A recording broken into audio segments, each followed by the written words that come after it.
Алейкум рахматуллахи ва баракатух. Құрметті Аллах Субхану Аллах Тағалаға иман келтірген бауырларым, біздің мінекей ортамыздан сондай бір сөздер шығып жатыр, өтірік сөздер.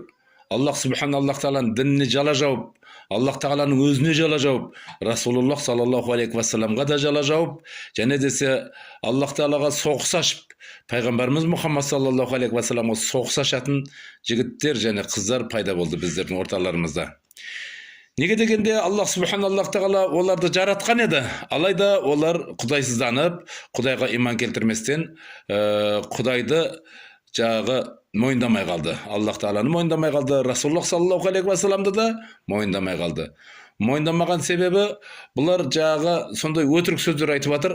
Әрине Құдайға сенбейтіндер, құдайсыздар, ештеңеге сенбейтіндер, олар өтірікші келеді, олар жалғаншы келеді, өсекші келеді олар. Олар өсекті көп айтатын адамдар болады.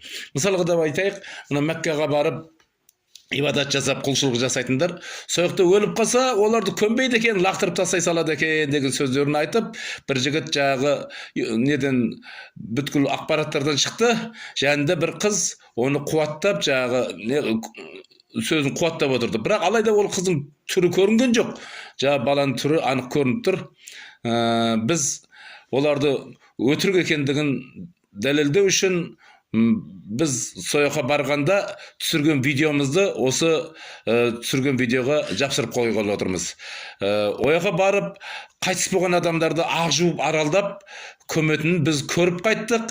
Және десе сойырды көмілген жерлердің барлығын видеоға түсіріп, осы видеоға қазір мінекей тіркелгелі отырмын.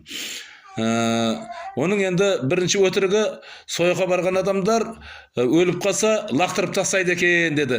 Егердем лақтырып тастайтын болса, холера деген ауру шығып кетер еді, көмбей лақтырып тастай беретін болса. Енді екінші өтірігі, мынау мен ояққа барып видео түсіріп келдім. Өрге әйел баласының мынау көміп болғаннан кейін үстің жағына жұдырықтай, бас жағына, аяқ жағына екі тас қойып қояды екен. Ал ер адамдар болса бір тас қойып қояр екен. Сондықтан енді осы видеомды анықтап, жақсылап көріп, арт жағына мінекей анау құлшылыққа барып қайтыс болғандарды көметін жерді мен түсіргенмін. Оны көргендер болса да, соны қуаттап пікірлеріңізді жазыңыздар. Сөйтіп, жағыдай құдайсыз адамдың, құдайсыз қыздардың, Құдайға сенбейтін адамдардың жағы сөздерін өтірікке шығаруымыз керек. Халық олардың өтірікші екенін, жалғаншы екенін, өсекші екенін біліп жүру керек. Сондықтан